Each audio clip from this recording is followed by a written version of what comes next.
Someone in the room goes quiet, and before they even say a word, you're already asking yourself, did I do something wrong? A friend seems a little off, and somehow you start replaying the last conversation, looking for what you might have said. If you constantly feel like it's your job to manage how other people feel, to fix their mood, to keep everyone comfortable, this isn't kindness. It's a pattern, and today we're going to unpack exactly where it comes from and why it's quietly exhausting you. Let's be clear about something first. Caring about people is not the problem. The problem is when you feel they're responsible for things that were never actually yours to carry. Someone else is stressed, and you feel like you need to fix it. Someone else is upset, and you assume it's because of something you did. Someone else is in a bad mood, and you start adjusting your entire behavior around it. This goes beyond empathy. Empathy means understanding someone's feelings. This is something different. This is feeling like their emotional state is your job. Psychologists sometimes call this FI's emotional over-responsibility, where the line between caring about someone and being responsible for someone gets blurred. And once that line disappears, every mood in the room starts to feel like your assignment.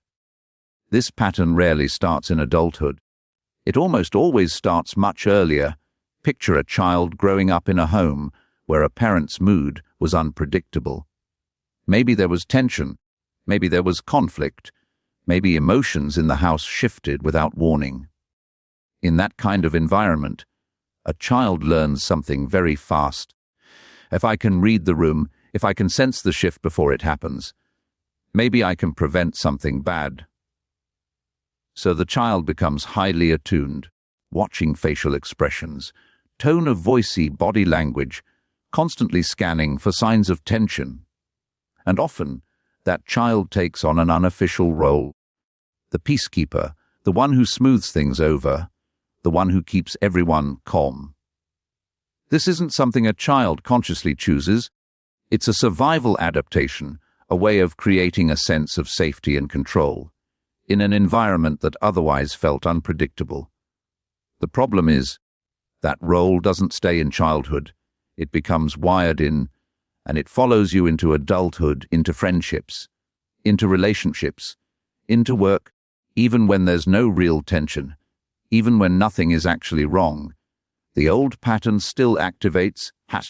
Scan the room, sense the mood, manage it before it becomes a problem.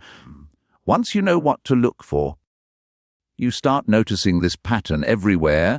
It shows up when a friend cancels plans, and instead of thinking, that's fine, things happen, your mind jumps straight to, did I do something to upset them?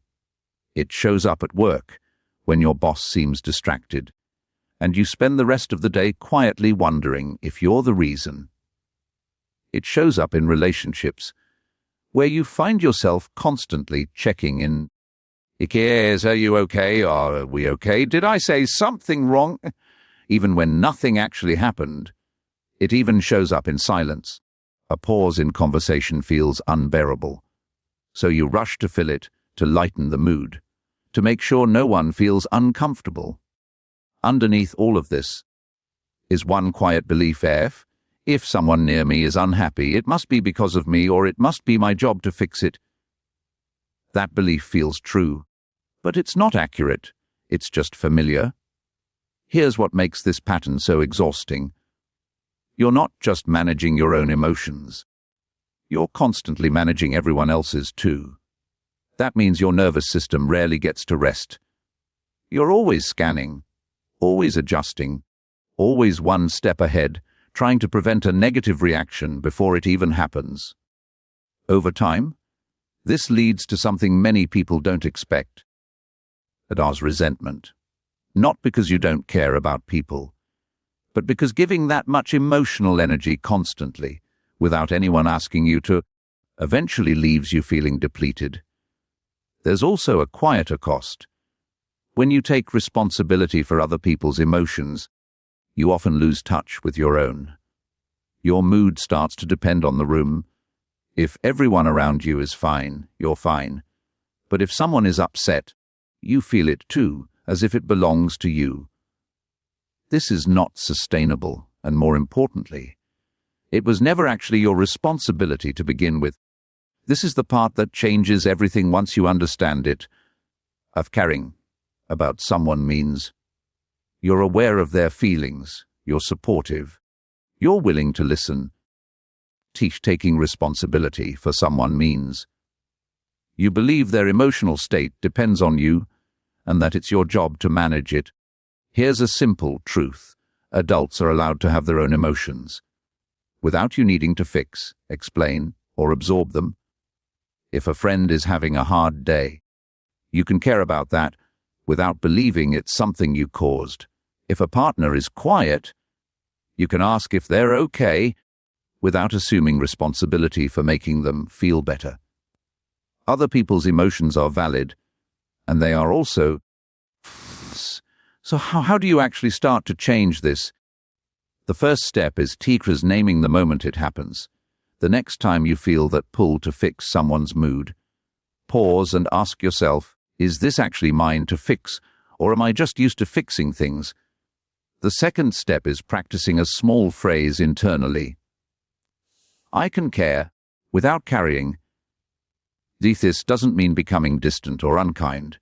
It means learning to hold space for someone without absorbing their emotional state as your own. The third step is allowing silence, tension, or discomfort to exist without immediately jumping in to fix it. Not every quiet moment needs to be smoothed over. Not every mood needs to be managed. Sometimes the most supportive thing you can do is simply let someone feel what they feel without turning it into your responsibility. If you've spent years feeling like it's your job to keep everyone around you okay, you're not overly sensitive, and you're not doing anything wrong. You likely learned, a long time ago, that managing other people's emotions kept you safe. But you're allowed to put that role down now. You can care deeply about people without carrying what was never yours to carry. If this helped you understand a pattern in your own life, let me know in the comments, and don't miss the next video.